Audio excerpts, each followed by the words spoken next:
groups. And when I was coming up, it was like, oh, don't be in no group, just make sure you're a leader or such and such. So, but now it's like the thing is, these groups are serious right now. But in order to be a leader, don't you need a group? That's true. I like that. I remember being in like high school or whatever, and we had some sort of like leadership training, and I'm like, and I remember thinking, well, if we're all leaders, somebody needs to follow the leader, and at that point I was much more comfortable being part of the group, as it were. I will tell you, I am wired to be a leader. Clearly.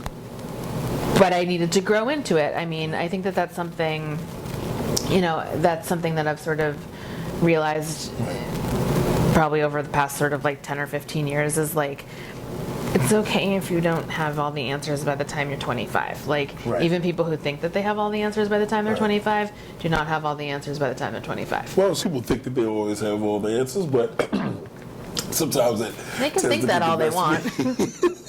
But to some degree, you're always learning. You're always learning more and more things. So it's like, don't you feel that to some degree, there's some people that just so happens, like you said about your boyfriend, there's certain things that he can just do when it comes to troubleshooting things and dealing with customer service. So he has the answers when it comes to that.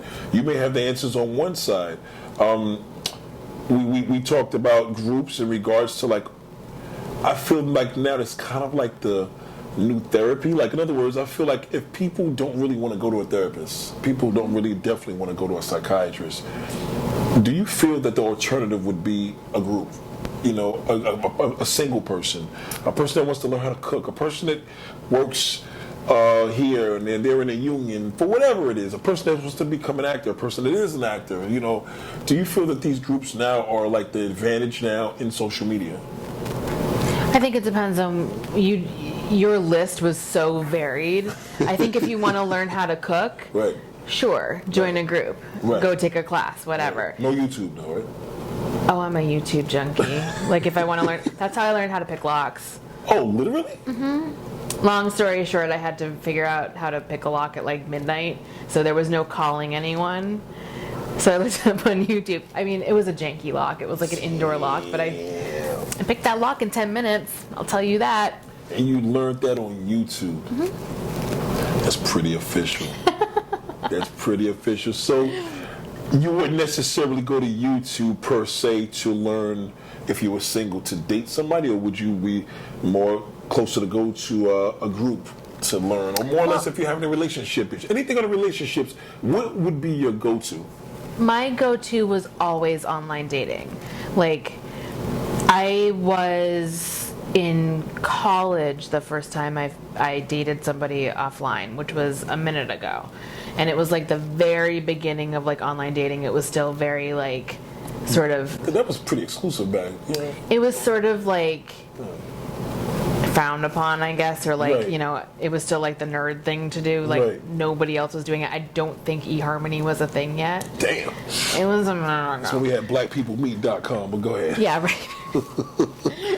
It was J-Date too, I heard it from a friend by the way. J-Date. Yeah. It's like Jewish girls and Thai men, so that always works out well. Really? Yeah, Thai men love Jewish women, and I don't remember why. I didn't know that. I never knew that. Yeah, it's I went on 3 J-Dates because there was some sort of like situation where you could have it for free, but it just didn't have all like these extra features, and you couldn't like message a lot or something. I can't remember. It was a while ago. Right, but they still... Now if you pay more, you'll get better response. Exactly. Right, but back then they still had the little like limited, like this is for free access. Yeah, yeah. I think that it's still set up the same way because like Jewish people, like Jewish mothers always want their kids to marry somebody Jewish. Right. My mom says she doesn't care, but